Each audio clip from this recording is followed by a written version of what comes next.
Alright everybody, I'm just wanting to show y'all how to do a proper connector on coax cable, because I know sometimes when you call in the DirecTV they're asking you to take a look at your connectors, make sure they're tight enough, but a lot of times that's not even the issue.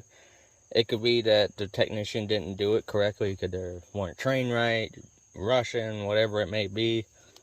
And if you wanted to do it yourself to fix it, or you're putting cable in your house and you want to put your own connectors on, you got to learn how to strip it correctly.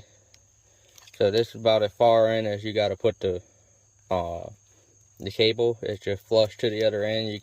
Depending on which ones you buy with the strippers, you can slide this up and that shows you how far in to push it. And you just twist it 3 times. You don't use this to pull it off. You pull everything off by hand. Hold on. My blades are older. But in cases like that, you can try to push it back in to where you can try to work your blade around a little bit to get it to strip it back some. Because see, you should have about a 1/4 inch of the shielding, then 1/4 inch of the conductor. You just bend the shielding back like that.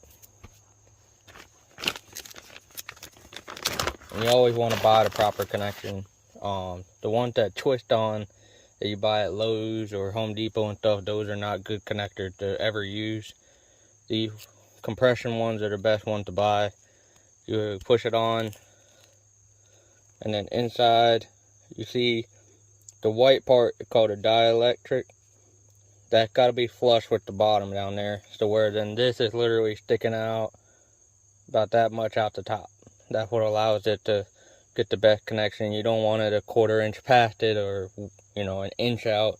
It has to be like that. You really don't want it down inside either. Then get a compression tool, and boom, now it just looks like that. Like I said, inside it gotta be completely flush. That allows the signal to travel properly. And see, we'll do the same thing on the other side. Like I said, push it to where it's flush on the other side, spin it around, remove it like that. I throw it in my bag. Same kind, you see, it hasn't been compressed yet, so it has all that black there. Some of them, it's in the back side where it compresses in, or snaps in really, that holds this, because it holds on to the outer, just the outer layer. As always, make sure you push these down. Boom, pushed it. As you can see in there, it's flush.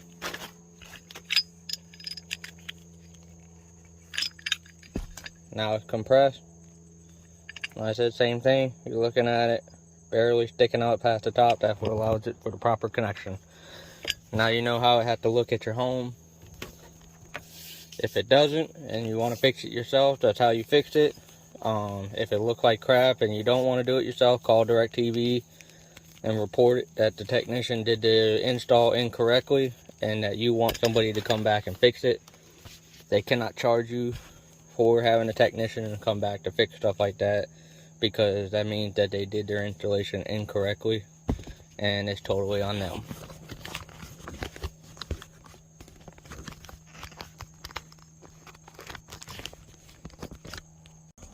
And, something else I wanted to show everybody, it's also about the proper installation of the splitters and stuff, because I want y'all to be able to know if a technician did your job correctly, and if they didn't, demand them to come out and do it correctly, or redo it to where it's put in correctly. And this will be about the splitters. Same thing with like the ground block, which is where all you see is the one line going in and out. But like here, so imagine this is the side of your house. This is how the splitter has to sit. It can't sit like this, or it can't sit like that, because that means water can get down inside of it. It has to be like this, or the other way. It doesn't matter, as long as it's literally vertical or horizontal like that. That's how you want it. Same thing. That's the way the 4-way is. 8-way, same thing. You want it sideways like that or like that, or it can be straight down, because then the connection is this way. So you can't have it to where this part is pointed up, because same thing, water will go down inside, and you just don't want that. Like I said, with the ground block, you just imagine one cable in, one cable out. It has to be like that. It can't be this way or this way, because same thing, water will get inside, ruin it, cause some issues, and then you'll have your service interrupted. I just wanted to show everybody that, so that you'll know that you can have a tech come out, fix it, because you can now tell the people on the phone or with CSRs, technician did my job incorrectly, and I want it done right.